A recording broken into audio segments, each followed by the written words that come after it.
चुनाव आयोग ने बीते दिनों आम चुनाव की तारीखों का ऐलान कर दिया है। चुनाव आयोग के तारीखों के ऐलान के बाद आज पीएम नरेंद्र मोदी एनडीए गठबंधन की पहली रैली को संबोधित करेंगे। ये रैली आंध्र प्रदेश में होगी। इस रैली में पीएम मोदी के साथ ही एनडीए में शामिल टीडीपी के चीफ चंद्रबाबू नायडू और जनसेवा पार्टी के चीफ पवन कल्याण भी शामिल होंगे और पीएम मोदी के साथ मंच साझा करेंगे। एनडीए की रैली आज शाम को आंध्र प्रदेश के पलनाडु जिले में आयोजित होगी। ये पिछली 10 सालों में आंध्र प्रदेश में एनडीए पहली संयुक्त रैली करने वाला है और साथ ही आंध्र प्रदेश में 13 मई को एक चरण में लोकसभा और सभी विधानसभा सीटों के लिए चुनाव भी होने हैं। कांग्रेस सांसद राहुल गांधी की भारत जोड़ो यात्रा का आज आखिरी दिन है। आज यात्रा समाप्त होने वाली है। इस मौके पर भारतीय राष्ट्रीय कांग्रेस महाराष्ट्र के मुंबई में महारैली कर रही है।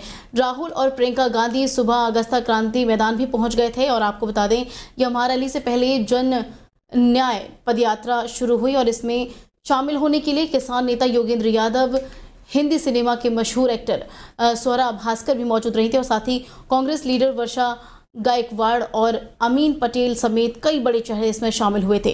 राहुल गांधी की महारैली में बिहार के पूर्व मुख्यमंत्री तेजस्वी यादव भी शामिल होंगे।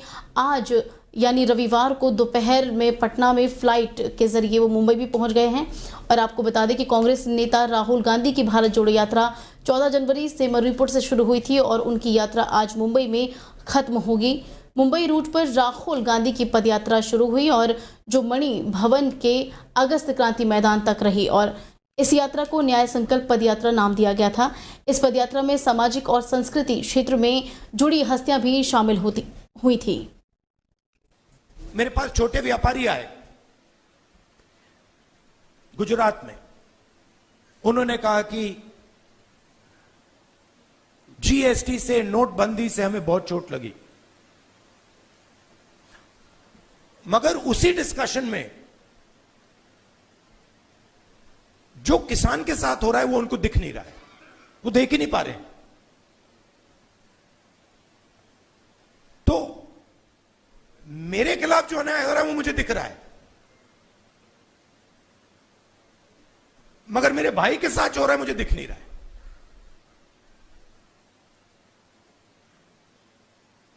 तो ये बहुत जरूरी बात है, क्योंकि जब तक आप अपने भाई के साथ जो अन्याय हो रहा है वो नहीं देखोगे तब तक कोई मूवमेंट खड़ा नहीं हो सकता।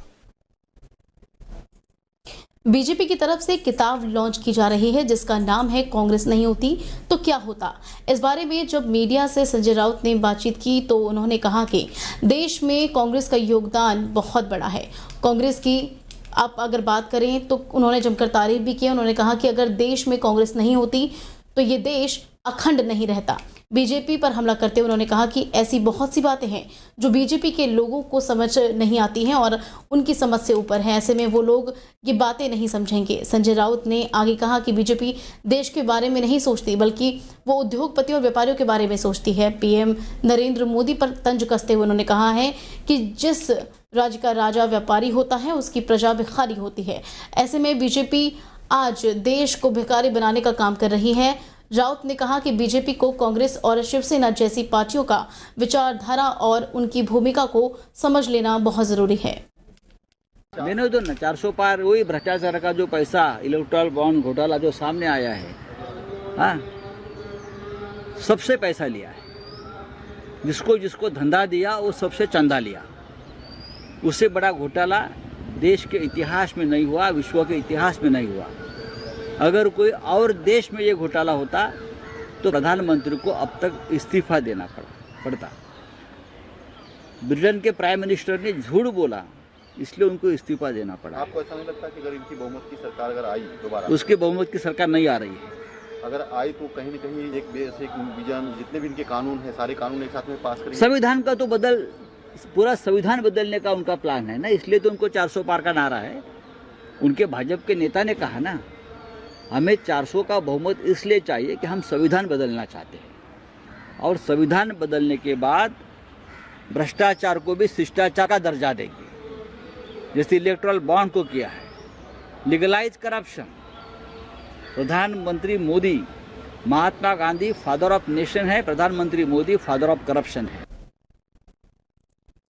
मनी लॉन्ड्रिंग मामले में दिल्ली के पूर्व मंत्री सत्येंद्र जैन की जमानत याचिका पर सुप्रीम कोर्ट सोमवार को फैसला सुनाएगा। ईडी की ओर से पेश अतिरिक्त सॉलिसिटर जनरल एसबी राजू ने सुप्रीम कोर्ट को ट्रायल कोर्ट और हाई कोर्ट के निष्कर्षों और मामलों से संबंधित अन्य विवरणों के बारे में जानकारी दी है।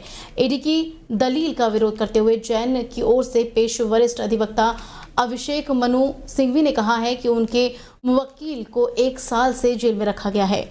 उन्होंने ये भी कहा है कि जांच एजेंसियां आयकर मामले में मनी लॉन्ड्रिंग के बदलने की कोशिश कर रही हैं और आपको बता दें कि वरिष्ठ अधिवक्ता ने सुप्रीम कोर्ट से जैन को जमानत देने का आग्रह भी किया है। उन्होंने कहा है कि गवाहों के लिए किसी भी तरह का खतरा नहीं है। ईडी ने दिल्ली के पूर्व मंत्री की जमानत याचिका का विरोध किया और कहा कि जब भी वो जेल से बाहर आना चाहते हैं तो चिकित्सा आधार पर जमानत लेते हैं। दिल्ली के मुख्यमंत्री अरविंद केजरीवाल को प्रवर्तन निदेशालय यानी ईडी ने दिल्ली जल बोर्ड से संबंधित मामले में पूछताछ के लिए समन जारी किया है। इस केस में उन्हें 18 मार्च को पूछताछ के लिए बुलाया गया है।